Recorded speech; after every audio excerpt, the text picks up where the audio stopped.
फुले हे आयुष्यभर शेटजी भटजींच्या विरुद्ध लढले. आता एखादी बायको नवऱ्याची चेष्टा करत असेल तर मुद्दाम त्याला जरा डिवचेल ना, तर सावित्रीबाई कायम त्यांना शेटजी म्हणून हाकणार होत्या.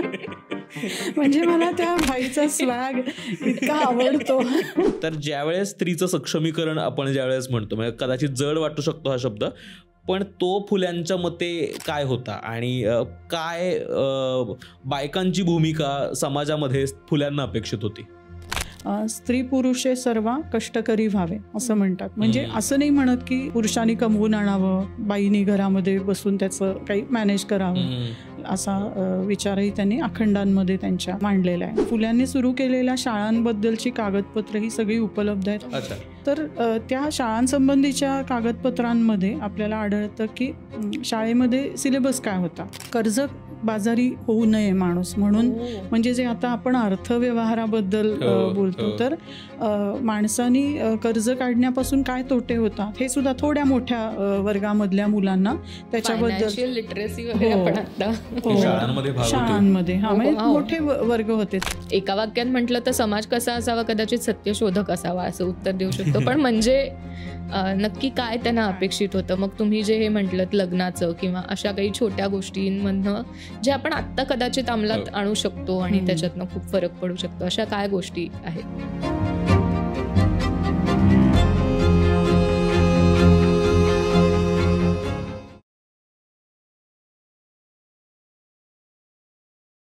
हॅलो, नमस्कार. मी सावनी आणि मी ओमकार. नागरिकशास्त्राच्या इतिहासातलं नागरिकशास्त्र या सिरीजमध्ये तुमच्या सगळ्यांचं खूप खूप स्वागत आहे. खरं तर आमची दोघांची ही खूप लाडकी सिरीज आहे, कारण इतिहासाबद्दल आपल्याला सगळ्यांनाच काहीतरी मतं असतात आणि आपण ती मतं अशी खुल्या मांडत असतो, पण त्याच्याबद्दल फार कमी आपल्याला एकतर माहिती असतं आणि नागरिक म्हणून त्याचा काय संबंध आहे हेही आपल्याला फार कमी कळतं. आणि त्यामुळेच इतिहासातल्या वेगवेगळ्या महापुरुषांकडनं आपण काय शिकू शकतो, तर ह्यासाठी ही सिरीज आहे. आणि आज आपण ज्यांच्याबद्दल बोलणार आहोत ते असंच एक इतिहासातलं अग्रगण्य नाव आहे, ते म्हणजे महात्मा ज्योतिराव फुले. आणि त्यांच्याबद्दल आपण बोलणार आहोत, त्यांचे विचार काय होते आणि आजच्या काळात आपण कसे त्यांचे विचार अंमलात आणू शकतो, कसं शिकू शकतो. म्हणजे ते काही एक पुस्तकी नाव न राहता आपल्या वागण्यामध्ये रोजच्या ह्याच्यामध्ये आपण एक बेटर माणूस त्यांच्या विचारातनं कसे बनू शकतो हे जाणून घ्यायचा आजचा प्रयत्न आहे. आणि अगदी या विषयावर बोलण्यासाठी ॲप्ट व्यक्ती आपल्याकडे आहे. आज आपल्याकडे आलेल्या आहेत श्रद्धा कुंभोजकर मॅडम, ज्या सावित्रीबाई फुले पुणे युनिव्हर्सिटीमध्ये इतिहासाच्या HOD आहेत. तर मॅम खूप खूप स्वागत तुमचं. थँक्यू. छान वाटतं येऊन इथे. मी अगदी बेसिकपासनं सुरुवात करणार आहे की महात्मा ज्योतिराव फुले यांचे विचार आपल्याला कळलेत का?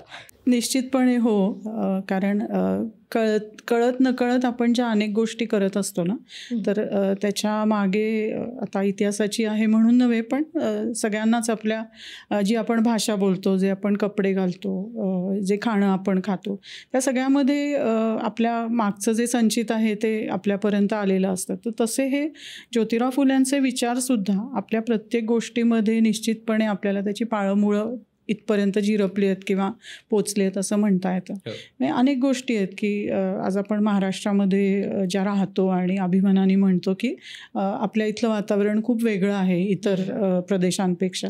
तर त्या सगळ्या आपल्या विचार करण्याच्या पद्धतीवर ज्या गोष्टी आपण गृहीत धरून चालतो, शिक्षणासारख्या किंवा समतेसारख्या, त्या बऱ्याच गोष्टींवरती ज्योतिरावांच्या विचारांचा प्रभाव आहे असं आपल्याला दाखवून देता येतं इतिहासाच्या अभ्यासातून. त्यामुळे आहे निश्चित प्रभाव आणि समजलेत थोडे बहुत, फक्त ते तितके आपण बाह्य ह्याच्यामध्ये सतत दाखवत नाही, पण अंगीकारलेले आहेत नक्की असं म्हणेन मी. एकतर महात्मा फुलेंचं नाव आलं की पहिल्यांदा आपण त्याचा संबंध जोडतो ते म्हणजे शिक्षणासोबत. म्हणजे अर्थात आपण जे शिक्षण आज घेतो आहे, मुलं असतील, मुली असतील, वेगवेगळ्या जाती धर्माची माणसं असतील, त्यात फुलेंचं योगदान खूप महत्त्वाचं आहे. पण ज्यावेळेस आपण फुलेंचं नाव घेतो त्यावेळेस आपण फक्त शिक्षणापुरतेच का मर्यादित राहतो? म्हणजे ते तेवढंच आहे की आणखीन कामाची व्याप्ती आणखीन मोठी आहे जी आपण आयडेंटिफाय, रेकग्नाइज करायला विसरतो आहोत? हो, कामाची व्याप्ती खूपच मोठी आहे. फक्त ज्या कारणामुळे आपण त्यांचा शिक्षणाचा विचार सगळ्यात जास्ती महत्त्वाचा मानतो ते कारणही तितकंच महत्त्वाचं आहे की शिक्षण ही पुढच्या अनेक आपल्या प्रगतीच्या टप्प्यांची सुरुवात असते. म्हणजे मी यासाठी तुला वेगळं एक उदाहरण किंवा इतिहासातला दाखला सांगेन की 1852-53 म्हणजे एकीकडे ज्योतिराव पुण्यात शाळा काढतायत स्त्रियांसाठी, शूद्रातिशूद्रांसाठी. तर धारवाड प्रांतामध्ये एक मुलगा होता अर्लुबीन नारायण नावाचा. तो जातीने महार होता मुलगा आणि त्याची शिक्षणाची इच्छा होती. तर तो शाळेमध्ये जायचा प्रयत्न करत होता पण शाळा मास्तर त्याला ते बसू देत नव्हते. हे 1852चं बोलते मी. तर त्यांनी मित्रांच्या मदतीने इंग्रज सरकारला अर्ज केला की मला शाळेमध्ये बसायचं तर का नाही तुम्ही बसून देत. तर पहिला जो इंग्रज अधिकारी होता इमिजिएट तर तो म्हणाला की बरोबर आहे की ह्या मुलाची जात काही का असे ना त्याला बसता आलं पाहिजे शाळेमध्ये. पण जसजसा तो अर्ज त्या प्रशासकीय शिड्या चढत वरपर्यंत गेला तर इंग्रज अधिकाऱ्यांनी अशी मतं त्याच्यामध्ये दिलेत की आपले टॅक्स देणारे जे लोक आहेत ते इथले उच्चजात वर्गीय आहेत आणि ते जर का आपण ह्या अस्पृश्य मानलेल्या जातींच्या मुलांना शाळांमध्ये बसायला परवानगी दिली तर ते आपल्या शासनावरती रागवतील. त्यामुळे आपण या मुलांना परवानगी दिली नाही पाहिजे. आणि फायनली असं झालं की खरोखरच त्या अर्लुबीन नारायणची इच्छा असून सुद्धा त्याला शिक्षणापासून बाहेर राहावं लागलं. म्हणजे हीच मुंबई इलाक्यामधली परिस्थिती होती आणि तिथून केवढी मोठी झेप आपण फुल्यांच्या प्रयत्नांमुळे घेऊ शकलो.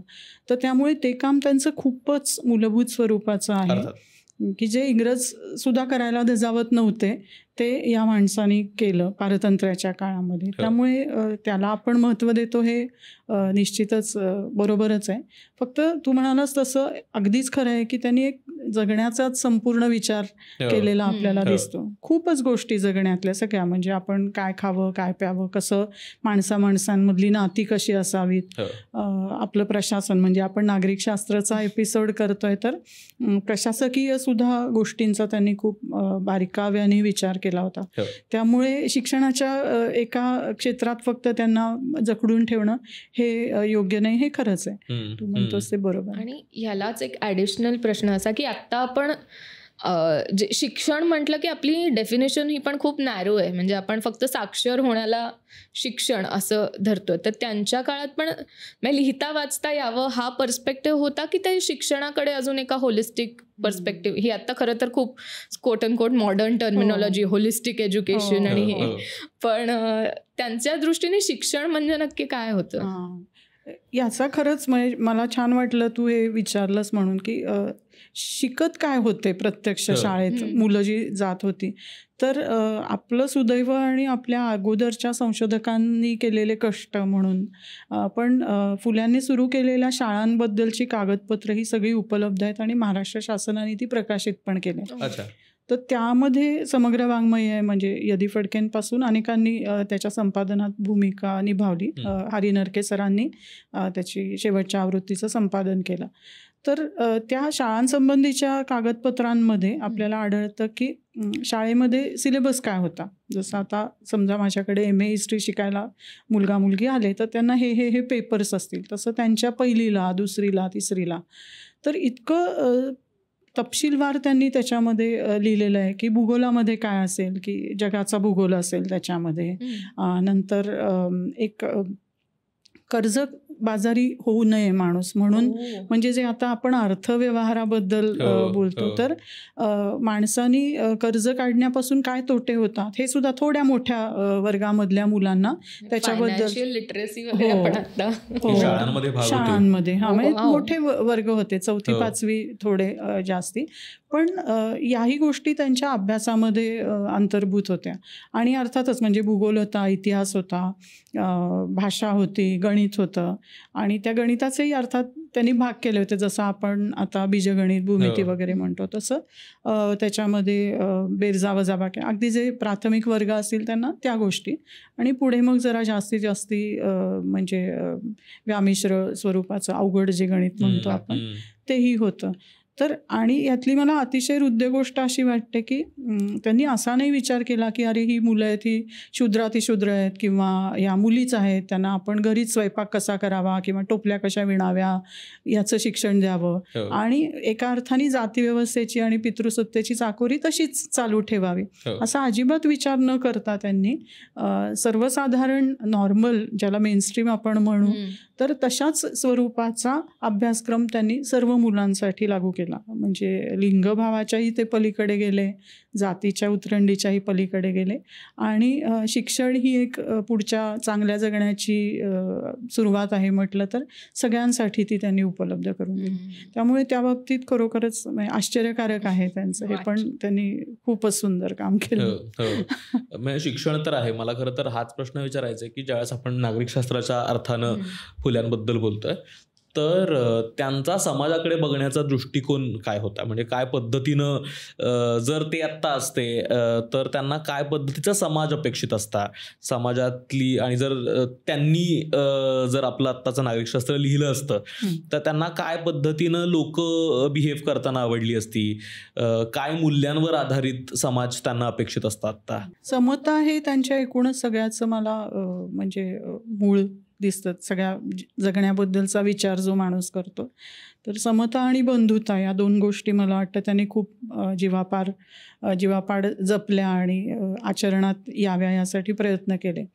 स्त्री पुरुषे सर्व कष्टकरी व्हावे असं म्हणतात. म्हणजे असं नाही म्हणत की पुरुषांनी कमवून आणावं, बाईनी घरामध्ये बसून त्याचं काही मॅनेज करावं. सगळ्यांनी कष्ट करावे, सगळ्यांनी आपली म्हणजे उदरनिर्वाहासाठी काम केलं पाहिजे आणि मग अर्थातच त्याच्यामधनं येणारी जो सन्मान असतो, जी डिग्निटी असते ती अर्थात सगळ्यांना मिळेल असा विचारही त्यांनी अखंडांमध्ये त्यांच्या मांडलेला आहे. दुसरीकडे एक त्यांचा अखंड आहे की ख्रिस्त मोहम्मद मांग ब्राह्मणासी धरावे पोटासी ज्योती म्हणे, की सर्व जाती धर्मांची माणसं असू दे, सर्व जातींची असू देत आणि त्यामध्ये ते त्यांना माहीत असलेल्या किंवा त्यांना अभिप्रेत असलेल्या जातीच्या उतरंडीची दोन्ही टोकं त्याच्यात घेत आहेत. असं नाही की म्हणजे जो फुल्यांवरती आरोपही केला जातो की ब्राह्मणांचा द्वेष त्यांनी, पण ते ब्राह्मणांनाही पोटाशी धरावे असंच म्हणतात. म्हणजे जो एक करुणेचा विचार आहे गौतम बुद्धांच्या, तसा तो करुणेचा विचारही त्यांच्या जगण्यामध्ये त्यांना अभिप्रेत होता. त्यामुळे ही बंधुता आहे, करुणा आहे, समता आहे, अशी काही एकदम ज्याला आपण पायाभूत मूल्य म्हणू जगण्यासाठीची, ती त्यांना अभिप्रेत होती. मला त्यातच थोडं विचारायचं आहे, म्हणजे आपण कायम समतेबद्दल बरंच ऐकतो, बोलतो, बऱ्याचदा तो समता आणि समानता असा इंटरचेंजेबली पण वापरताना बघतो. तर ज्यावेळेस आपण फुल्यांकडनं समतेचं ज्ञान घेतो त्यावेळेस त्यांना अभिप्रेत समता म्हणजे नेमकं काय, म्हणजे त्यांना काय अपेक्षित समता होती आणि त्या पद्धतीनं आपण ती फोड करून बघू शकतो का खरं तर? हो हो हो, हे फार महत्त्वाचं आहे. कारण समता म्हणजे गुळगुळीतपणा नव्हे किंवा आता आपण त्याला मॅकडॉनल्ड जे इफेक्ट म्हणतो तशी समता त्यांना इस्त्री करून सगळे फरक मिटवून टाकणारी अशी समता त्यांना अभिप्रेत नव्हती. समता म्हणजे प्रत्येकाला आपापल्या क्षमतांचा विकास परिपोष करता यावा यासाठी संधी उपलब्ध राहणं, अशी पुढे जाऊन अमर्त्य सेनांनी जी व्याख्या केली तशा स्वरूपाची समता त्यांना अभिप्रेत होती. म्हणजे आज आपण आपल्या आईबाबा मावशी काकांसोबत बोललो तर ते ही म्हण नेहमी वापरतात की हाताची पाची बोटं काही सारखी नसतात. त्यामुळे क्षमतेचा विचारही त्याच्यामध्ये आहे. असं नाही की सगळ्यांनी एकाच रेषेवरती उभं राहून तेवढीच एकच रेस पळायची, एकच शर्यतीत पळायचे, अशी समता त्यांना निश्चितच अभिप्रेत नव्हती. त्यामुळे आपापल्या क्षमतेनुसार गोष्टी करण्याची मोकळीक, मुभा प्रत्येकाला असावी असा त्या समतेमध्ये त्यांना अभिप्रेत अर्थ होता. सो मगाशी आपला एक ब्रश करून गेला विषय की सत्यशोधक समाजाबद्दल आपण बोललो, तर काय होत, म्हणजे आपण एका वाक्यात म्हटलं तर समाज कसा असावा, कदाचित सत्यशोधक असावा असं उत्तर देऊ शकतो, पण म्हणजे नक्की काय त्यांना अपेक्षित होतं? मग तुम्ही जे हे म्हटलं लग्नाचं किंवा अशा काही छोट्या गोष्टींमधनं जे आपण आत्ता कदाचित अंमलात आणू शकतो आणि त्याच्यातनं खूप फरक पडू शकतो, अशा काय गोष्टी आहेत? एक जगण्याची अल्टरनेटिव्ह पद्धत त्यांनी, पर्यायी संस्कृती असा अवघड शब्द असतो, पण आता आपण आपल्या रोजच्या भाषेमध्ये म्हणायचं झालं तर जगण्याची एक वेगळी पद्धत त्यांनी पूर्ण लोकांच्या समोर एक नवीन लाईफस्टाईल. हो, तर तिथे पुरोहितांचं खूप वर्चस्व होतं असं आपल्याला दिसतं. म्हणजे मी माझ्या मुलाचं नाव काय ठेवायचं, तर ते मला कोणीतरी पुरोहित वर्गामधला व्यक्ती पंचांग बघेल किंवा काढून देईल, अक्षर तरी काढून देईल. किंवा मग माझं मुलगा आजारी पडलं, मुलगी आजारी पडली, तर मुलींच्या तसं काही जगण्याला विशेष किंमत नव्हती, त्यामुळे उदाहरणात मुलगाच घेणार मी. तर तो मुलगा आजारी पडला की मग काय करायचं, की मग तो ज्योतिषी येईल आणि सांगेल की तुला अमक्या अमक्या ग्रहाची हे आहे, शांती केली पाहिजे वगैरे. असं हे जे कर्मकांडांमध्ये अडकवणं होतं आणि प्रत्यक्षात त्यातनं काही मुलावरती त्या आजारी उपचार होत होता का, तर होत नव्हता. म्हणजे काहीही ज्याच्यामधनं बाहेर येणार नाही अशा पद्धतीचं पण मोबदला तर घेत होते हे पुरोहित मंडळी. ह्याच्यावरती त्यांचा प्रचंड रोष होता की जर मी तुला एक मडकं दिलं त्याच्या बदल्यात काय ₹8 आणे मागितले त्या काळामधले असतील 4 आणे, तर ठीक आहे की तुला एक मडकं मिळालं त्याच्या बदल्यात मला पैसे मिळाले. पण हे जे देणं आहे की अमुक ग्रहाची शांती, यातनं प्रत्यक्षात घडत काहीच नाही आणि कष्टाचे तुझे पैसे मात्र मी गपकावून बसतीये, ह्या गोष्टीवरती त्यांना प्रचंड राग होता. त्यामुळे त्यांनी ही मध्यस्थाशिवायच्या सर्व कर्मकांडांची एक सुरुवात समाजाला करून दिली आणि त्यामध्ये हे सत्यशोधक समाजाचं एक काय म्हणू मोठं त्याच्यामध्ये योगदान होतं. त्याचं एक वाक्य असं आहे की सर्वसाक्षी जगतपती त्याला नकोच मध्यस्थी, की देव जर सगळंच बघतोय, साक्षीदारच आहे हे जे काय आपण करतोय, मग देवापर्यंत पोचायला कशाला मध्यस्थ हवा आहे तुम्हाला, आणि मग त्या मध्यस्थाला पैसे तरी कशाला द्या किंवा तुमचं धान्य आहे जे काय आहे. तर ही एक आर्थिक जी लूट चाललेली होती समाजातल्या लोकांची, सगळ्या समाजातल्या, त्याच्यावरती घाव घालण्याचा त्यांनी प्रयत्न केला. त्यामुळे हा पुरोहितशाहीवरती त्यांनी मोठा घाव घातला आणि सत्यशोधक समाजाने स्वतःचे पूजाविधी त्याची छोटी छोटी पुस्तकं करून त्यांनी त्यांच्या शिष्यांनी प्रकाशितही केली होती आणि हजारोंनी त्याच्या प्रती महाराष्ट्रामध्ये म्हणजे तत्कालीन मुंबई इलाक्यामध्ये प्रकाशित होऊन त्या म्हणजे लोकांनी वापरल्या. हे खरंच इंटरेस्टिंग वाटतंय. आपण एक उदाहरणं समजा याची घेऊ शकलो की म्हणजे खरंच कसं लग्न ते ॲक्च्युअल व्हायचं किंवा बाकी, कारण हे खरंच फॅसिनेटिंग वाटतं. आत्ता पण आपण म्हणतो की मग ते असं फार हे असतं की वी रोट आवर ओन वाव्स वगैरे, पण म्हणजे ते कसं असायचं ते लग्न किंवा बाकीचे कुठचेही तुम्ही जर हे सांगू शकलात तर. हो, ह्याच्यात एक गोष्ट लक्षात घ्यायची म्हणजे ज्योतिराव फुले ज्या समाजाचा विचार करत होते तो समाज आज ज्याला आपण बहुजन समाज म्हणतो ना, की खूप समाजाचा मोठा भाग हा त्या पद्धतीचं जगणारा होता. आणि तसं न करणारे कोण होते, तर तत्कालीन जे उच्च जातवर्गीय माणसं होती त्यांची एक संस्कृती वेगळी होती आणि ही बाकीच्या माणसांची एक संस्कृती वेगळी होती. म्हणजे आता आमच्या हिस्ट्रीच्या सिद्धांताचे मोठ्या मोठ्या भाषेत बोलायचं झालं तर एक ग्रेट ट्रेडिशन असते आणि एक लिटल ट्रेडिशन असते. तर एका परंपरेमध्ये मग आता हिंदू धर्माच्या संदर्भात बोलायचं झालं तर गणपती असेल, ब्रह्मा विष्णू महेश असेल, अशा स्वरूपाच्या दैवत असतात. आणि दुसऱ्या परंपरेमध्ये मसोबा असेल, मरियाई असेल, खंडोबा असेल, जाखाई जोखाई अशा अनेक, शीतळादेवी, साती आसरा अशा देवता असतात. तर दोनही परंपरा किंवा अशा अनेक परंपरा खरं म्हणजे हिंदू धर्मामध्ये एकाच वेळेला नांदत असतात. अनेक वर्षानुवर्ष, शतकानुशतकं खरं तर त्या नांदल्या आहेत. फक्त त्याच्यामध्ये एकीला जे अति महत्त्व दिलं जात होतं आणि दुसरीला मात्र त्या मानाने काही विशेष महत्त्व नव्हतं, प्रतिष्ठा नव्हती, सन्मान नव्हता. तर तिथे ज्योतिरावांचा आपल्याला वेगळेपणा दिसतो की ह्या सत्यशोधक समाजाचे जे पूजेचे विधी होते त्याच्यामध्ये जे सुरुवातीला देवाचं आवाहन करतात त्याच्याही मध्ये ते खंडोबाला आवाहन करतात किंवा मरियाईला आवाहन करतात किंवा वेगवेगळ्या अशा ज्या स्थानिक देवता आपण म्हणतो त्यांना आवाहन करतात. म्हणजे एका परीने देवांच्या मध्ये सुद्धा असणारी ही जी उतरंड आहे ना, की काही देव जास्त विशेष महत्वाचे मानले जात होते, तर ते सर्वच प्रकारच्या देवांना आपलंसं म्हणतात. असं नाही की ते गणपती किंवा शंकर किंवा पार्वती यांना आपलं म्हणत नाहीत. फक्त हा जो एक बहुसांस्कृतिकपणा आहे की अनेक प्रकारच्या संस्कृती स्थानिक दैवतांना महत्त्व देणं, काय म्हणायचं, त्यांची वृत्ती अशी असल्यामुळे त्यांनी आपल्या परंपरेमध्ये जे खूप लोकप्रिय असलेलं एक जे मिथक होतं बळीराजाचं, तर त्या मिथकाचा त्यांनी वापर केला आणि एक ही जी त्यांनी नव्याने रुजवलेली संस्कृती होती त्या संस्कृतीमध्ये ते रूपक किंवा मिथक त्यांनी प्रभावीपणे वापरलं. म्हणजे काय, हे वाक्य जरा अवघड आहे,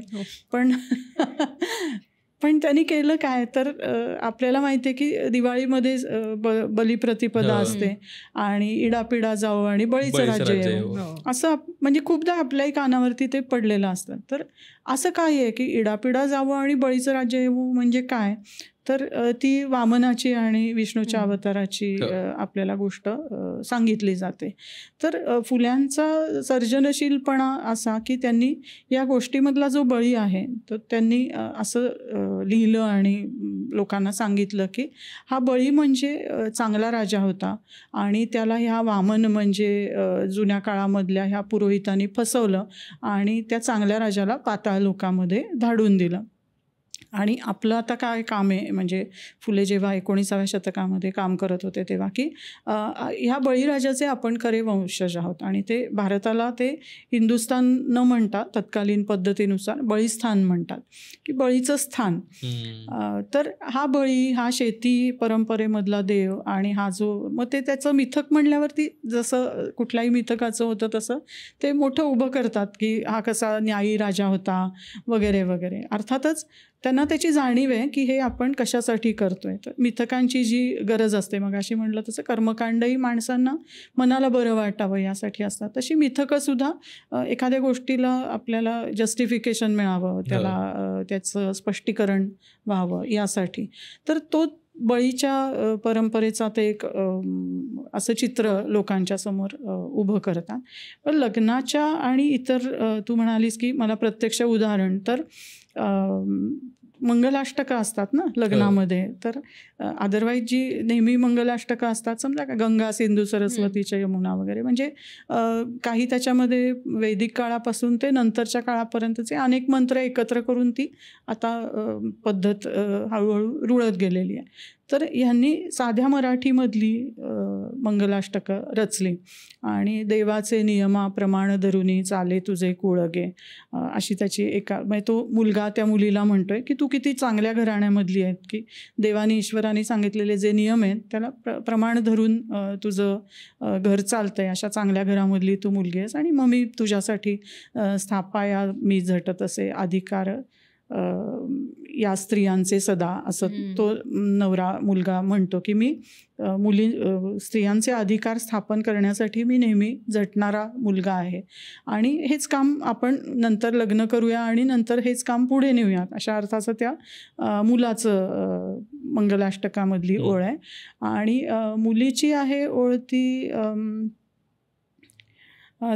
पूर्ण ओळ मला नाही आठवते, पण त्वद्भिन्न की जे नर, अशी एक त्याचा उत्तरार्ध आहे की तू सोडून जे सगळे पुरुष आहेत हां ते बंधुवत, असं ती मला त्वद्भिन्न की जे नर असं ती मुलगी म्हणते की लग्न केलं म्हणजे नक्की काय झालं, तर आता तू सोडून बाकी सगळे मला भावासारखे झाले आणि मग बाकी अनेक गोष्टी की मी तुझ्यासाठी काय करीन, तू माझ्यासाठी काय करशील.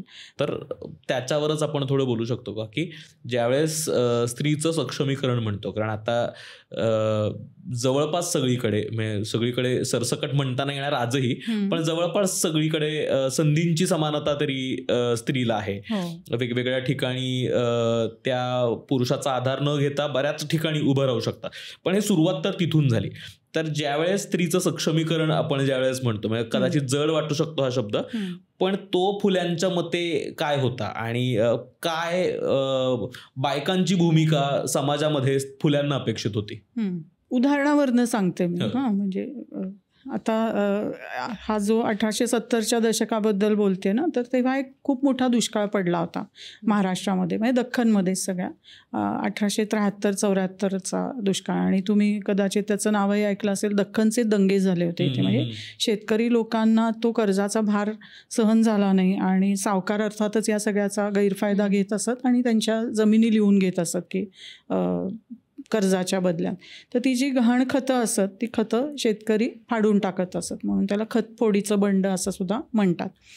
तर ह्या काळामध्ये जेव्हा एवढा प्रचंड दुष्काळ पडला होता, तर तेव्हा सत्यशोधक समाजाच्या कार्यकर्त्यांनी आणि ते सत्यशोधक समाजाच्या स्थापनेच्या आगेमागे फुल्यांचे सहकारी म्हणू आपण अनेक लोक होते. जसं ओतूरला डुमरे पाटील होते, इथे पुण्यामध्ये धोंडीराम नामदेव कुंभार होते, मुंबईला नारायण मेघाजी लोखंडे होते, अनेक लोक. इथेच पुण्यात डॉक्टर विश्रामरामजी गोले होते. तर ह्या सगळ्या लोकांनी अन्नछत्र उभारली होती. धनकवडीत एक अन्नछत्र होतं. तर ओतूर जे गाव आहे तिथे डुमरे म्हणून होते, त्यांनी अन्नछत्र उघडलं होतं. तर सावित्रीबाई ह्या त्या काळामध्ये एकटीने तिथे ओतूरला जाऊन राहिल्या की त्या सगळ्या अन्नछत्रात हजारो लोक होती, त्यांच्या खाण्यापिण्याची व्यवस्था बघायला. म्हणजे आजही एखादी विवाहित स्त्री उठून दुसरीकडे अशी पूर्ण काही महिने तरी, काही आठवडे तरी किमान त्या राहिल्याच असतील, तर इतके दिवस ती राहतीये जाऊन दुसऱ्यांच्या घरी आणि काही कर्तबगारीने स्वतः एवढी मोठी गोष्ट मॅनेज करते. ही फार अवघड गोष्ट आहे, संसार सांभाळून सगळं करणं. तर ज्योतिराव हे इतके मोकळीकीने वागणारे गृहस्थ होते की ते सहजपणे त्यांना हे गृहीतच धरलं की ह्या तिकडे करतायत, करू देत. म्हणजे ही मोकळीक असणं हा सुद्धा मला वाटतं खूप मोठा गुण होता. तर लोकांच्या संदर्भात मी म्हटलं की उदाहरणाने आपण समजून घेऊया. तर हे उदाहरण म्हणून आपल्याला पाहता येतं की अशा पद्धतीने ही एक स्त्री आहे जिला सक्षमीकरणासारखे मोठे शब्दसुद्धा न वापरता हजारो लोकांच्या जेवणाचं काम. आज आपल्या घरामध्ये आपल्याला माहिती आहे 2 माणसं किंवा 1 माणूस जरी जेवायला येणार असेल, किती गोष्टी आपल्याला मॅनेज कराव्या लागतात. तर ह्या स्त्रीनी कसं ते डुमरे पाटलांकडे राहून त्यांच्या मदतीने कार्यकर्त्यांना ऑर्गनाईज करणं हे सगळं करून केलं असेल. तर हे स्वतःच्या घरापासून, चॅरिटी बिगिन्स ॲट होम म्हणतो तसं स्वतःच्या घरापासून तर सुरुवात आहेच, पण ती त्यांच्या लेखी हा जो सत्यशोधक समाजाचा विचार आहे त्याच्याहीमध्ये आपल्याला सर्वत्र दिसते की प्रत्येक ठिकाणी ते अमुक अमुक, समजा लग्नाचे विधी असतील तर त्याच्यामध्ये ही गोष्ट तो मुलगा म्हणतो, ही गोष्ट ती मुलगी म्हणते. म्हणजे असं नाही की सगळं संरक्षण किंवा कमवून आणण्याची जबाबदारी तो मुलगा घेतोय आणि मुलीला काहीच नाही, मस्त मजेत म्हणजे ती असंही नाही आहे आणि उलटही नाही आहे. म्हणजे ते समानतेचा विचार आहे किंवा सक्षमीकरणाचा विचार आहे, तो या मोकळीकीतून येतो. हे बोलताना पण असं खूप प्रकर्षाने जाणवतंय की आपण बरेचदा आत्ताच्या आपल्या लीडर्सबद्दल बोलतो की म्हणजे आपण म्हणतो ना प्रॅक्टिस व्हॉट यू प्रीच, हे नसतं. म्हणजे फॉर एक्झाम्पल काय सरकारी नेता असतो पण त्याची मुलं प्रायव्हेट शाळेत येतात. इतक्या बेसिक पासून ज्या गोष्टी सुरुवात होतात की एक समाजासाठी बोलण्याच्या गोष्टी असतात किंवा एक विचार असतो जो मांडला जातो, पण आपल्या खाजगी आयुष्यामध्ये तो विचार तसाच्या तसा पाळणं आणि तेही म्हणजे correct me if I am not wrong, पण गरज नसताना तो विचार पाळणं. म्हणजे त्या वाचून पर्सनली त्यांचं कदाचित काही अडत नव्हतं, कारण म्हणजे हे सुद्धा आहे की त्यांचं ते स्वतः खूप चांगल्या फायनान्शियल बॅकग्राऊंडमधनं होते. सो त्यांचं पर्सनली काहीच अडलं नसतं हा विचार फॉलो न करून, कारण त्यांच्या हाताखाली त्यांना नोकर चाकर कदाचित ठेवता आले असते, होतेच. पण मग तरीही हे एम्पॉवरमेंट किंवा तरीही एक काहीतरी चांगलं करावं किंवा हे प्रत्यक्षात आपल्या आयुष्यात काटेकोरपणे इम्प्लिमेंट करणं, तर हे कसं साध्य झालं? हो, हे नेहमीच मला म्हणजे फुलांच्याबद्दल वाचताना, त्यांचं काही लिखाण पाहताना किंवा जगण्याचा विचार करताना खूपच ही आश्चर्यकारक गोष्ट वाटते मला की जे बोलणं आहे ते तसंच्या तसं वागणं ही खूप अवघड गोष्ट असते आणि ती कशी केली माणसानी माहीत नाही, पण केली हे पावलोपावली आपल्याला दिसतं. म्हणजे छोट्या छोट्या गोष्टींमध्ये की त्यांनी बालविवाह, बालहत्या प्रतिबंधक गृह हे जे त्यांनी काढलेलं होतं की आणि इथे पुन्हा तो एक फुलांवरच्या आरोपाबद्दल पुन्हा बोलता येईल आपल्याला की ते ब्राह्मणांचा द्वेष करत होते का. तर ब्राह्मणांचा द्वेष ते करत नव्हते, कारण ह्या ज्या विधवा असत ज्यांना मूल बाळ म्हणजे विधवा झाल्याच्या नंतर त्यांना दिवस जात असत आणि मूल होण्याची वेळ येईल, तर त्या अनेकदा पुनर्विवाह ज्या जातीत होत नव्हता, त्या खास करून ब्राह्मण किंवा उच्च जातीयच विधवा असत, तर त्यांच्या बाळांना ह्या विधवा नव्या आयांनी मारून टाकू नये यासाठी त्यांनी ते बालहत्या प्रतिबंधक गृह काढलेलं होतं. आणि जेव्हा वयोमानानुसार त्यांच्या लक्षात आलं की आता आपल्याला काही बाळ होत नाही आहे, तर तत्कालीन प्रथेनुसार घरच्यांनी आग्रह केला होता. सावित्रीबाईंची पण काही हरकत नाही, त्यांनी स्पष्ट सांगितलं होतं की तुम्हाला पाहिजे तर तुम्ही दुसरं लग्न करा. पण या माणसांनी तसं काही न करता ह्या ज्या विधवा स्त्रिया तिथे येऊन बाळाला जन्म देऊन मग निघून जात असत, त्यांच्यापैकी एका मुलाला त्यांनी स्वतःचा मुलगा म्हणून वाढवलं, पुढे कायदेशीर त्याचं दत्तक विधानही केलं आणि यशवंत फुले, डॉक्टर यशवंत फुले म्हणून पुढे ते प्रख्यात झाले. म्हणजे तर हे सांगणं आणि प्रत्यक्षात आणणं ही इतकी खरं अवघड गोष्ट आहे, म्हणजे दोन्हीत एकतानता ठेवणं, पण केलं त्यांनी ते. किंवा आता पत्नीच्या बाबतीत आपण पाहिलं त्यांच्या सावित्रीबाईंच्या बाबतीत की ही मोकळीक देणं पत्नीला. आता आजच्या भाषेमध्ये आपल्याला कदाचित हा देणं हे क्रियापद सुद्धा नाही, आपण म्हणू की तू कोण आहेस मला मोकळीक देणारा वरून, पण त्या काळामध्ये ती पोझिशन पुरुषांची आणि नवऱ्यांची होती, त्यामुळे ते आपल्याला मान्यच केलं पाहिजे की. आणि त्याला प्रचंड मोठा विरोधही होता घरातून. त्यांच्या वडिलांना अनेक आजूबाजूच्या माणसांनी प्रभावित केलं की हे काही बरोबर नाही की तुझा मुलगा तुझी सून हे असे बाहेर जातात शाळा शिकवायला. तर त्यामुळे अक्षरशः घरामधनं त्यांना घर सोडून दुसरीकडे राहायला जावं लागलं. पण हा माणूस काही हटला नाही, म्हणजे त्याला जे करेज ऑफ कन्व्हिक्शन म्हणू आपण आज, की त्याला खात्री होती की मी जे करतोय ते बरोबर आहे. त्यामुळे कौतुकास्पद आहे खरोखरच हे की अनेक, म्हणजे खरं तर मी म्हणेन प्रत्येकच गोष्टीत आपल्याला हे दिसत राहतं की हा माणूस जे बोलतोय जे लिहितोय तसंच तो वागतोय. त्यातच मी हे पण एक वाचलेलं, प्लीज करेक्ट मी जर मी चुकीचा काही संदर्भ देत असेल, की त्यांचं निधन जेव्हा झालं तेव्हा त्यांचे अंत्यविधी, ज्योतिराव फुल्यांचे अंत्यविधीसुद्धा सावित्रीबाईंनी केलेले. होय होय. म्हणजे झालं असं की त्यांच्या मृत्यूच्या नंतर ही चर्चा सुरू झाली की हा जो यशवंत आहे हा दत्तक मुलगा आहे आणि तो अर्थातच एका ब्राह्मण विधवेचा मुळामध्ये, म्हणजे जनक त्याची जी आई होती ती ब्राह्मण होती, तर मग हा काही त्यांचा कायदेशीर वारस नसणार. मग त्याच्यापेक्षा त्याचे म्हणजे चुलत, म्हणजे ज्योतिरावांचे जे चुलत भाऊ वगैरे होते त्यांची मुलं अंत्यसंस्कार करतील. आणि ज्योतिरावांनी विल लिहून ठेवलं होतं जे या समग्र वाङ्मयामध्ये आपल्याला वाचता येतं. तर त्याच्यामध्ये त्यांनी स्पष्टपणे कायदेशीर आपला वारस म्हणून त्याला यशवंतला नेमलेलं होतं. इतकंच नव्हे तर जर त्यांनी पुढे जाऊन हे असं सत्यशोधक समाज किंवा थोडक्यात ज्याला आज आपण समाजाच्या उपयोगी पडणारी कामं केली नाहीत तर त्याला कसलाही वाटा देऊ नये आणि मग माझ्या संपत्तीमधलं हेही लिहिलं होतं. म्हणजे वैचारिक वारस ज्याला आज आपण म्हणतो तो त्यांना अभिप्रेत होता. पण त्यामुळेच अर्थात त्यांनी त्या विलमध्येच लिहिलेलं होतं की माझ्या जस्ट नातेवाईक ज्यांना आपण म्हणू त्या लोकांना अजिबात माझ्या प्रेताला हात लावू द्यायचा नाही आणि मला त्यांच्याकडून कुठलाही अंत्यसंस्कार व्हायला नको आहे. त्यामुळे विरोधाभास असा होता की फुल्यांची स्वतःची इच्छा अजिबातच या चुलत त्यांच्या, ज्यांनी आयुष्यभर वैचारिक विरोध केला त्यांना आणि नालस्ती केली खूप, त्यांची छळही केला, तर ह्या लोकांच्याशी मला काही माझ्या प्रेताचा संबंध यायला नको असं त्यांनी आधीच लिहून ठेवलेलं होतं.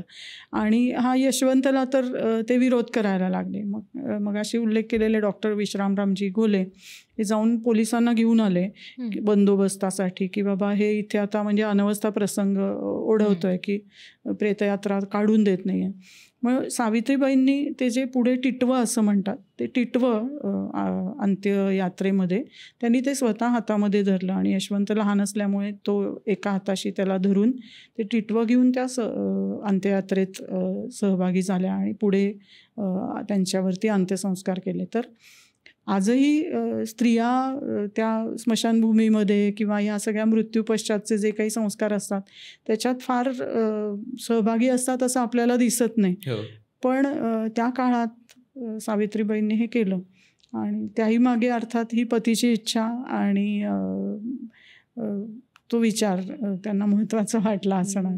बापरे, मला आता आपण फुल्यांबद्दल बोलतोय आणि आज खरं तर या एपिसोडमध्ये ज्योतिराव फुल्यांबद्दलचं बोलणं अपेक्षित आहे, पण मला त्याच्या पुढे जात हेच विचारायचं की त्यांचं आणि सावित्रीबाईंचं नातं कसं होतं. कारण आपण ना मला असं वाटतं कायम ज्यावेळेस रिलेशनशिप गोल्स किंवा आदर्श जोडीदार या संकल्पनांबद्दल बोलतो त्यावेळेस आपल्यासमोर कायम बॉलिवूडमधले किंवा काहीतरी फॅन्सी गोष्टींमधले हीर रांझासारखे असले काहीतरी रेफरन्सेस असतात, पण आपल्याला हे रेफरन्सेस कधी दिसत नाहीत. आपण यांना कधी आदर्श जोडपं या चौकटीत बसवत नाही आणि त्यांच्याकडे तसं बघत नाही. खरं तर त्या पद्धतीचं त्यांनी आयुष्य जगलेलं आहे. तर कारण अर्थात हा आपल्या सगळ्या जगण्याचा भाग आहे. यातनं तुम्हाला नागरिकशास्त्रासोबतच तुमच्या नात्यांची मूल्य काय आहे, ती कोणत्या बेसिसवरती असली पाहिजेत याच्याबद्दल पण सांगतात. तर त्यांचं नेमकं नातं कसं होतं आणि काय पद्धतीनं ते नवरा बायकोच्या नात्याकडे पण बघायचे. म्हणजे कारण हे आपण कायम सगळ्या मोठ्या माणसांबद्दल ऐकतो वाचतो ना की समाजासाठी व्हायलंय म्हणजे नात्याकडे दुर्लक्ष केलंय आणि मग तिथे तिलांजली दिली आहे. पण ते त्यांच्या बाबतीत तसं होतं का, ते त्या नात्याचा काय पद्धतीनं विचार करत होते? हो, हे अगदीच म्हणजे खूपच समर्पक प्रश्न आहे. म्हणजे आज आपण 2025 जगतोय आणि एखाद्या माणसाची थोरवी म्हणजे जेव्हा कोणी सांगतं तेव्हा म्हणतात ह्यांनी देशासाठी घरादारावरती तुळशीपत्र वाहिलंय, पण इट इज नॉट नेसेसरी. आणि फुल्यांनी तसं केलं नव्हतं. म्हणजे हे माझं मत म्हणून नव्हे, पण त्यांच्या कामामधनं आपल्याला दिसतं की एक म्हणजे कार्यकर्ता समाजासाठीचा असेल तर तो कलंदर असणार, कफल्लक असणार, त्याला समाजाचे कुठले नियम लागू नयेत किंवा हे आत्ता तू म्हणालास तसं की घराकडे दुर्लक्ष करणं. तर असं काहीही न करता म्हणजे ते जोडोनिया धन उत्तम व्यवहारे उदास विचारे वेच करी, हे अगदी म्हणजे त्यांच्या जगण्याचं आपण म्हणू की मूल्य म्हणून त्यांनी ते सांभाळलेलं असणार आहे की उत्तम व्यवहाराने धन खरोखरीच त्यांनी जमवलेलं होतं. आणि या संदर्भात आम्ही पाहिलेले महात्मा फुले नावाचं पुस्तक आपल्याला उपलब्ध आहे, ज्याच्यात त्यांचे जे समकालीन होते किंवा त्यांच्याकडे राहिलेली शिक्षणासाठी वगैरे जी छोटी मुलं होती जी पुढे जाऊन मोठी आपापल्या क्षेत्रामध्ये झाली, त्या लोकांनी त्यांच्या ज्या आठवणी लिहिलेल्या होत्या त्या आम्ही पाहिलेले फुलेमध्ये मिळतात आपल्याला. तर त्याच्यामध्ये खरोखर रिलेशनशिप गोल म्हणावं अशीच गोष्ट आहे की आज ज्या प्रकारचा खेळकरपणा आपण पती पत्नीच्या किंवा दोन सिग्निफिकंट अदर आजच्या भाषेत पार्टनर्सच्या एकमेकांच्या नात्यात असावा, तो खेळकरपणा, ती समता हाही म्हणजे अवघड शब्द आहे, मैत्री, येस, मैत्रीची भावना ही त्या दोघांच्या नात्यामध्ये दिसते. त्या आठवणींमध्ये हे आपल्याला लक्षात येतं. म्हणजे कसं तर फुले हे आयुष्यभर शेटजी भटजींच्या विरुद्ध लढले. आता एखादी बायको नवऱ्याची चेष्टा करत असेल तर मुद्दाम त्याला जरा हे करेल ना, डिवचेल ना, तर सावित्रीबाई कायम त्यांना शेटजी म्हणून हाकणार आहेत. म्हणजे मला त्या बाईचा स्वॅग इतका आवडतो आणि ते त्यांना माहीत होतं अर्थातच की हे घरातल्याही वावरणारी जी इतर मंडळी होती त्यांना माहिती होतं की हे शेटजी म्हणजे फुलांना त्या म्हणत असत. तर हा जो पूरकपणा आहे एकमेकांचा की इनिशिएटिव्ह काही नवीन उपक्रम ते घेत आहेत दोघं मिळून आणि दोघं मिळून तो निभावून नेत आहेत. तर हे जे आहे एकमेकांच्या सोबतीने कामं पार पडणं हे खूप दोघांच्या जगण्यामधनं आपल्याला दिसतं. आणि पारंपरिक तत्कालीन ज्या गोष्टी आहेत त्या तर निश्चितपणे दोघांनी एकमेकांसाठी केलेल्याच आहेत. म्हणजे जसं की सावित्रीबाई शाळेमध्ये जात असत आणि लोक त्यांना शेण गोळे किंवा खडे म्हणजे दगड तर फेकून मारत असत. तर ज्योतिरावांनी नंतर पट्टेवाला ठेवला एक त्यांच्या सोबतीने जाण्यासाठी. म्हणजे असंच त्यांना सोडून नाही दिलं वाऱ्यावरती. तर त्यांच्या संरक्षणाचा विचार बऱ्याचदा आपल्याला शिक्षणाच्या क्षेत्रात तर खास करून दिसतंच असं की मोठी संस्था आहे आमची पण तिथे काम करणाऱ्या लोकांना पगार नाही. तर ह्या शिक्षकांचे पगार ह्या सगळ्याचं उत्तम डॉक्युमेंटेशन त्यांनी ठेवलं आहे. आणि त्या देणगीदारांचं म्हणजे येणं आणि देणं हे जे आपण म्हणतो ना बॅलन्स शीटची डावी उजवी बाजू, तर त्याच्यामध्ये सावित्रीबाईंच्या स्वतःच्या वेगळ्या देणगी देणग्या आपल्याला दिसतात. म्हणजे अर्थसत्ता त्या स्त्रीच्याकडे होती. काही ज्या असतील, 1 रुपया असेल, 5 रुपये त्या काळाच्या वर्गणीच्या ह्याच्यानुसार. पण असं होत नाही की ज्योतिरावांच्याच नावाने ते सगळं संपादून घेतलं गेलंय. सावित्रीबाईंनी जर काही वेगळी देणगी दिली असेल तर त्याचा उल्लेख स्वतंत्रपणे होतो. तर ही पण मला महत्त्वाची गोष्ट वाटते की तिला जो अवकाश जगण्यासाठी, सन्मानासाठी हवा आहे तोही ह्या माणसाने तिला मोकळीकीने दिला आणि तिनेही अर्थात त्यांना तशीच साथ दिलेली दिसते दोघांची. तुम्ही म्हणाल तसं आपण हे खूप ग्लोरिफाय करतो की इदर म्हणजे काय समाजकार्यासाठी सगळेच गहाण टाकले पैसे किंवा अगदी कफल्लक आणि मग साधं जीवन जगला आणि मग असं त्याला आपण फार ग्लोरिफाय करतो. पण जे जोडोनिया धन तुम्ही मगाशी म्हणाले की पैसे चांगल्या मार्गाने कमवणं आणि आपली स्वतःच्या गरजा पण भागवणं आणि शिवाय तरीही समाज चांगला हे करून म्हणजे त्या बॅलन्स जे आपण म्हणतो तर ते कसं मेंटेन केलं आणि मुळात ते कसं करता आलं त्यांना? हा करुणेचा किंवा सहभाव असं ज्याला आपण म्हणू ना, की माझं सगळं बरं चाललं आहे पण तरी अनेक लोक आहेत ज्यांना माझ्या इतक्या गोष्टी मिळालेल्या नाही आहेत किंवा आणखीन त्यांना चांगल्या काही गोष्टी मिळाल्या तर त्याला उपयोग होईल. तर याची जाणीव असणं ही फार दुर्मिळ गोष्ट आहे. आणि खरोखरीच त्यांची आर्थिक स्थिती ही उत्तम होती आणि पुढे त्यांनी स्वतःही म्हणजे कॉन्ट्रॅक्टचा त्यांचा चांगला बिझनेस होता. अगोदर त्यांचं मुशींचं दुकान होतं. मूस म्हणजे मोल्ड्स असतात ना त्याचं. आणि नंतर हा कंत्राटांचा धंदा की दगड वगैरे देणं. पण हे सगळं करताना ना समाजासोबत जोडलेलं राहणं ही खूप महत्त्वाची गोष्ट असते आणि ती हे दोघंही जण सातत्याने करत होते असं दिसतं. म्हणजे काय तर ह्या मगाच्या आम्ही पाहिलेले महात्मा फुले मध्ये एक आठवण त्यांनी सांगितली, मला वाटतं काळेंनी सांगितले. तर ते म्हणतात की एक काहीतरी त्यांनी समजा काम घेतलं होतं आणि ते पूर्ण झालं. काम पूर्ण झाल्यावरती माणूस काय करेल तर सेलिब्रेट करतो ना आपण एखादं प्रोजेक्ट पूर्ण झाल्यावरती. तर फुल्यांनी काय करावं, फुल्यांनी त्या सगळ्या कामावरती ज्या ज्या लोकांनी काम केलं त्यांची मिरवणूक काढली ताशे वाजंत्री लावून की तुम्ही हे काम छानपणे पूर्ण केलं म्हणून. म्हणजे कृतज्ञता पण ती अशी उत्साही, कोरडी शब्दांची नव्हे, खरं खरं म्हणजे आपल्यालाही आवडेल ना, का नाही आवडणार असं छान गाणं नाच. आणि तशी मिरवणूक काढली, त्यांना छान जेवायला दिलं, सगळ्यांच्या सोबतीने ते जेवायला बसले पंक्तीमध्ये.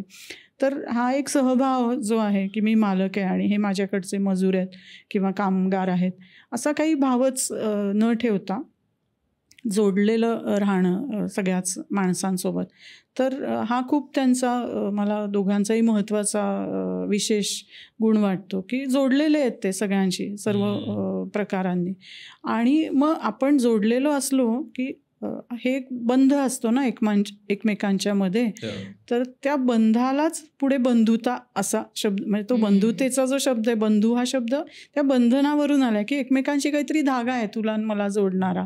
तर त्या धाग्याला ते तुटू देत नाहीत आणि त्यामुळे त्यांना ती बंधुता ही काही कुठून तरी वरून शिकलेली गोष्ट नाहीच आहे, ती त्यांच्या जगण्याचा भागच आहे. आणि दुसरा एक भाग असा की तू जे म्हणालीस ना की आर्थिक स्थैर्य, तर त्याही बाबतीत लोकशिक्षण ते करताना आपल्याला दिसतात. म्हणजे एक गमतीची गोष्ट सांगते, थोडं लांब कदाचित उदाहरण होईल पण हा काळ जो आहे ना 1870चं दशक, तर अमेरिकन स्वातंत्र्ययुद्ध झालं म्हणजे त्याच्यात थोडं अगोदरच खरं 1860चं दशक. तर अमेरिकेमध्ये स्वातंत्र्ययुद्ध नव्हे, यादवी युद्ध अमेरिकेचं, सिव्हिल वॉर. तर तिथे गुलाम ठेवावेत की न ठेवावेत यावरून उत्तर अमेरिका म्हणजे अमेरिकेचा उत्तर भाग आणि दक्षिण भाग ह्याच्यामध्ये मोठी लढाई झाली. आणि त्या लढाईमुळे झालं असं की अमेरिकेमधनं जो कापूस निर्माण होऊन इंग्लंडमधल्या त्या औद्योगिक क्रांतीतल्या सगळ्या यंत्रांना पोचत होता तो पोचेनासा झाला. मग असं झालं की भारतामधनं खूप कापसाची निर्यात व्हायला लागली.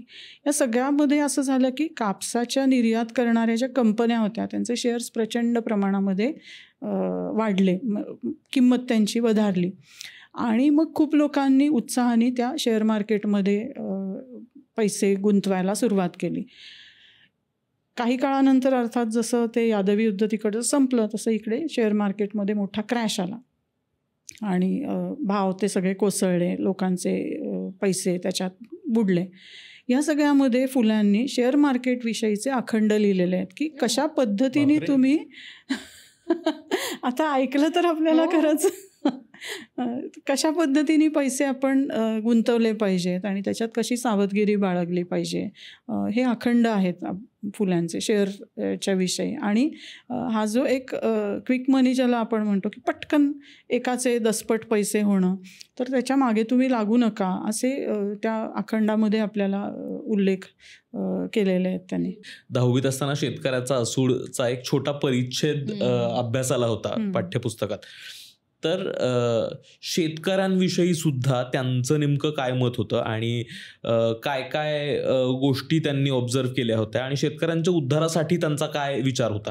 हा जो शेतकऱ्याचा असूड आहे ना, तर त्याची शेवटची अगदी वाक्य जर आपण बघितली तर त्याच्यात ते अगोदर त्यांनी काय काय जे आहे ते सांगितलं आहे त्यांचं म्हणणं, आणि शेवटी म्हणतात की आता या असूडाचे फटके लागल्यामुळे कोण अस्वस्थ होत आहे ते मी एकीकडे जाऊन बघत बसतो, असं त्याचा शेवट आहे. म्हणजे जेव्हा आपण काही कोणावरती टीका करतो तर ती टीका जर तुला उद्देशूनच नसेल तर तू काही त्याच्यामुळे खवळणार नाहीस, चिडणार नाहीस, पण ह्या आसुडाचे फटके लागल्यामुळे कोण चिडतंय ते मी जाऊन बघतो, असा एक खोचक आणि फार इंटरेस्टिंग शेवट त्यांनी त्या पुस्तकाचा म्हणजे छोट्या पुस्तिकेचा केला आहे.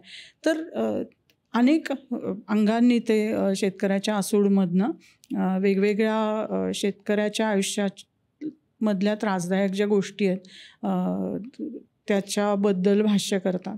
आणि त्यामध्ये हा जो 1873चा दुष्काळ मी म्हणाले, तर त्या दुष्काळाचंही त्याच्यात मोठं वर्णन येतं की कशी अनेक अंगांनी शेतकरी नाडले जात आहेत. की एकीकडे सरकार कायदे असे विचित्र करत आहे की मोजणी करून शेतसारा जो भरला जातो त्याचे रेट्स, ती विंगेटची पाहणी म्हणून प्रसिद्ध आहे इतिहासामध्ये, त्या ऑफिसरनी ज्या पद्धतीने जमिनीचं ॲसेसमेंट म्हणतो ना आपण टॅक्ससाठीचं, तर ती जी पाहणी करून त्यांनी कराची निश्चिती केली होती तर ती अन्यायकारक होती, ही एक गोष्ट. दुसरं असं की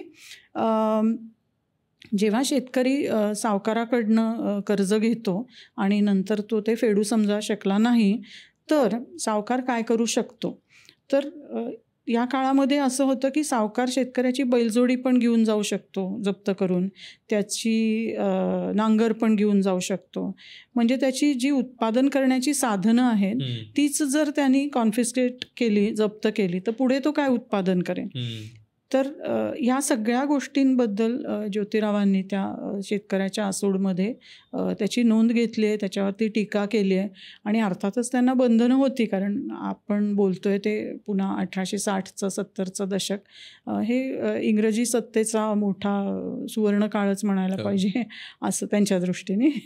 तर असं तो काळ असल्यामुळे उघडपणे खूप टीका त्यांना करता येतही नाही, पण तरीसुद्धा ते त्या दयनीय स्थितीचं चित्रण करतात. आणि इव्हेंच्युअली त्याचा परिणाम असा होतो की त्या ॲसेसमेंटबद्दल सरकारला पुनर्विचार करावा लागतो. आणि जो नंतर फॅमिन ॲक्ट आपण म्हणतो, दुष्काळविषयक कायदा नंतर आला, तर त्या कायद्यामध्ये ह्या गोष्टीवरती बंदी घातली गेली की शेतकऱ्याची जी उत्पादनाची साधनं आहेत ती जप्त नाही करता येणार. त्यामुळे असा धोरणविषयक प्रभाव टाकणारं लिखाण फुल्यांचं होतं की योग्य पद्धतीने ते मांडलं जाणं आणि योग्य कानांवरती ते पडणं धोरणकर्त्यांपर्यंत, ही पण महत्त्वाची गोष्ट आहे. तो त्यांनी केला म्हणजे विचार. असं एक गोष्ट मात्र जी आता आपल्याला असे आहे की जी आपण खूप बघतोय आणि ती त्यांच्या कुठे लेखन वाचनातनं दिसत नाही, ते म्हणजे विरोधकांना आपलंच करणं. तर त्याच्याबद्दल पण ते एकतर आत्ता म्हणजे आम्ही स्पेसिफिकली जेव्हा हे एपिसोड्स करतो तेव्हा आम्हाला हे खूप जाणवतं की एका प्रकारच्या विचारांच्या नेत्याचा जर आपण बोललो, त्यांच्याविषयी बोललो, तर ह्याचा ऑटोमॅटिक अर्थ आहे की त्यांच्या विरोधी विचार असलेल्यांना म्हणजे त्यांच्याविषयी आपण द्वेष करतोय. तर असेही उल्लेख सापडतात की टिळकांचा जो बेल होता त्याची आता आपण जे शॉरिटी म्हणतो ती शॉरिटी त्यांनी केलेली. जामीन. सो विरोधी विचारांना कसं त्यांनी आपलंसं केलं आणि जे आता आपण सगळ्यात जास्त या काळामध्ये शिकू शकतो. खरंय खरंय खरंय. कारण तू म्हणतेस तसं आहेच की आता आपण अगदी दोन ध्रुवांवर दोघे आपण सारखी स्थिती झाली. ध्रुवीकरण खूप आहे की आपण एक्स असू तर वाय नक्कीच नसू अशी खात्री. आणि खरं म्हणजे आपण ज्या जगात जगतोय ते ग्रे जग आहे. पण आणखीन ते आपण ब्लॅक अँड व्हाईट करत चाललोय की काय अशी शंका येते. पण फुल्यांकडे पाहिलं तर आपल्याला निश्चितपणे म्हणता येतं की त्यांनी सर्व प्रकारच्या त्यांना ज्या पटत नव्हत्या, योग्य वाटत नव्हत्या अशा गोष्टी जी माणसं करतायत, ज्या संस्था करतायत त्यांच्याशी संवादी भूमिका ठेवली. म्हणजे विरोध असला तरी संवाद तुटू दिला नाही त्यांनी. दुसरं असं की ध्रुवीकरण जे असतं ते आपल्याला दुसऱ्याशी बोलू देत नाही किंवा मी नाहीच बोलत बाबा त्याच्याशी, असं अजिबातच त्यांनी नाही केलं. म्हणजे सत्यशोधक समाजाचे रिपोर्ट्स हे आपण काय काम केलं तर आज आम्ही आमच्या अकॅडमिक्सच्या फील्डमध्ये म्हणतो की पिअर रिव्ह्यू केला पाहिजे. की मी एक पेपर लिहिला तर 4 लोकांच्या पुढे तो गेला पाहिजे, त्यांनी त्याच्यावरती काही टीका प्रतिटीका किंवा म्हणणं मांडलं पाहिजे, फीडबॅक मेकॅनिझम. तर यांनी सत्यशोधक समाज स्थापन केला आणि त्याचे सगळ्याचे व्यवस्थित कागदोपत्री रिपोर्ट्स ठेवले आणि सर्व प्रकारच्या त्यांच्या विरोधकांना, त्यांच्या मित्रांना त्याच्या प्रती पाठवून दिल्या. हे आपल्याला कसं माहिती तर विष्णूशास्त्री चिपळूणकर हे अगदी फुल्यांचे मोठे राजकीय विरोधक, त्यांच्याहीकडे ह्या निबंधाच्या प्रती त्यांनी रिपोर्टच्या प्रती त्यांनी अभिप्रायासाठी पाठवल्या. आता चिपळूणकरांनी त्याचं काय केलं तर त्याच्यावर त्यांनी खूप म्हणजे मुद्दे सोडून वेगळीच टीका केली की यांना व्याकरण येत नाही किंवा यांची भाषाच विचित्र आहे वगैरे वगैरे. कारण मुद्द्यांचा तसा प्रतिवाद करायला काही नसणार त्यांच्याकडे. पण मुद्दा असा की तुमचे हे जे कट्टर विरोधक आहेत त्यांच्यापर्यंतही तुमच्या कामाचं एक माहिती पोचवणं ही संवादी गोष्ट त्यांनी केली. तिसरी गोष्ट तू म्हणलीस ते अगदी बरोबर आहे की टिळक आगरकर जेव्हा तुरुंगामध्ये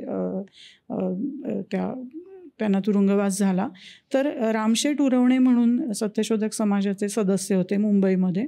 तर त्यांना सांगून फुल्यांनी 10,000 रुपयाच्या जामिनाची तयारी ठेवली. प्रत्यक्ष द्यायला नाही लागला त्यांना तो, पण तयारी ठेवली त्यांनी.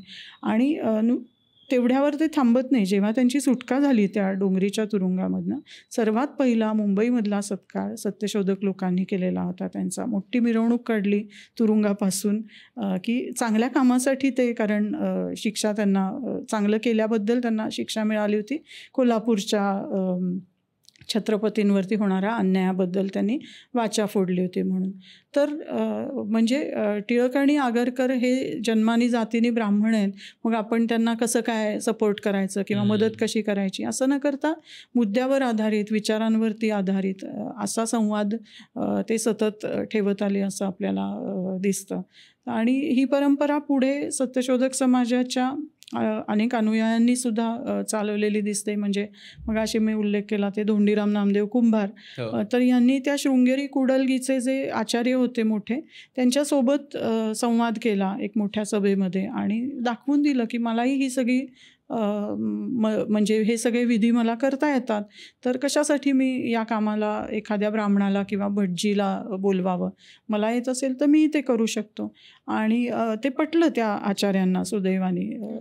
तर ही संवादाची परंपरा ही सुद्धा मी म्हणेन की आपल्या म्हणजे आपण जिथनं सुरुवात केली ना की आज आपल्यापर्यंत काय आलंय. तर आपण बघतो की इतर प्रांताचं राजकारण आणि महाराष्ट्राच्या राजकारणात जो एक संवादीपणा बऱ्याच वर्षांपूर्वीपर्यंत होता असं आपण म्हणू, तर तो निश्चितपणे त्याची पाळंमुळं आपल्याला इथे शोधता येतील.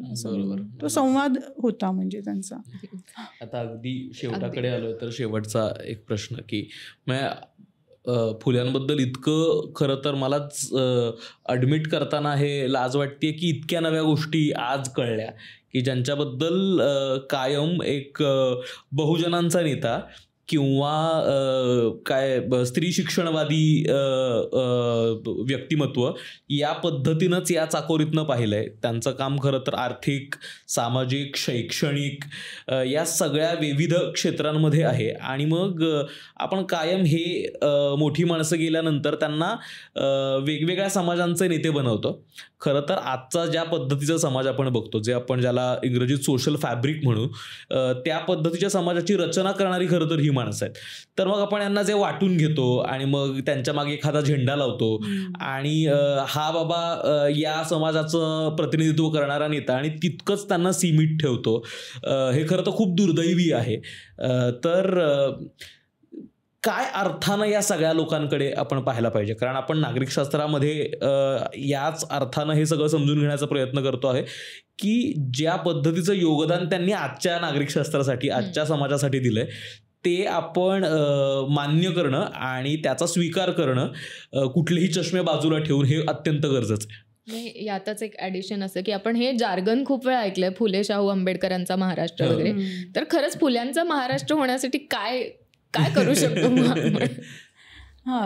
एक म्हणजे मगाशी जी 2-3 मी म्हणलं ना की सूत्र त्यांच्या जगण्यातली जी आहेत ती आजही आपल्याला उपयोगी पडू शकतील. की बंधुतेचं सूत्र आहे की त्या प्रत्यक्ष माणसाचा माझ्याशी संबंध असो किंवा नसो. साधी गोष्ट आहे, ट्रॅफिकमध्ये जर आपण चाललो आहे तर मी जर 2 व्हीलर चालवत असेन तर चालणाऱ्याला मी शिव्या देणार, किंवा मग मी चालत असेन तर मी गाडी रिक्षेवाल्यांना शिव्या देणार किंवा त्रासणार. तर ही काहीतरी अशी क्रूर गोष्ट होत चालली आहे आपल्या जगण्यामध्ये की जी आपल्याला इतरांपासून तोडते किंवा इतरांपासून मी वेगळा आहे, मी आय एम द ट्रॅफिक, हे आपल्याला जोवर कळत नाही सर्वार्थाने तोवर ह्याच्या सोडवणुकीकडे नाही ना आपण जाऊ शकणार. तसं सोसायटी म्हणजे कोणतरी आउट देअर नाही आहे, तर मी त्याचा भागच आहे समाज म्हणजे.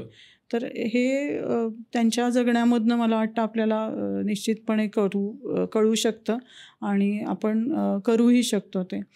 की छोट्या छोट्या गोष्टींमध्ये म्हणजे अगदी सांगायचं तर खडकवासल्याचं धरण बांधलं गेलं आणि मग त्याचे कालवे पाण्याचे काढले गेले. तर तत्कालीन शेतकऱ्यांना असं वाटत होतं की या पाण्याचं कालव्यामधनं आलं आहे पाणी म्हणजे त्याच्यामधली जी शक्ती असते पिकाला जोम देणारी ती काढून घेतलेली आहे आणि त्यामुळे ते पाणी काही आपण वापरलं नाही पाहिजे. आणि लोक तयारच नव्हते त्या पाण्याचा शेतीसाठी वापर करायला. तर या माणसांनी काय करावं, या माणसांनी त्या हडपसरला मांजरी जो भाग आहे तिथेच जमीन विकत घेतली 100 एकर आणि तिथे आज आपण ही पण एक वेगळीच गोष्ट झाली की इंग्लिश भाज्या म्हणजे कोबी असेल, फ्लॉवर असेल, या गोष्टी, टोमॅटोज असतील, तर ह्या इंग्लिश भाज्या लावून त्यांनी पहिल्यांदा पुण्यामध्ये आणि म्हणजे या परिसरामध्ये इंग्लिश भाज्या पहिल्यांदा लावल्या आणि त्याचं पीक काढून त्यांनी नफा त्याच्यामध्ये मिळवून दाखवला आणि शेतकऱ्यांना कृतीतनं दाखवून दिलं की हे धरणाचं जे पाणी आहे ते काही वाईट गोष्ट नाही आहे, ती वापरून आपण चांगली शेती करू शकतो. ऊसाची त्यांनी लागवड केली होती उत्तम.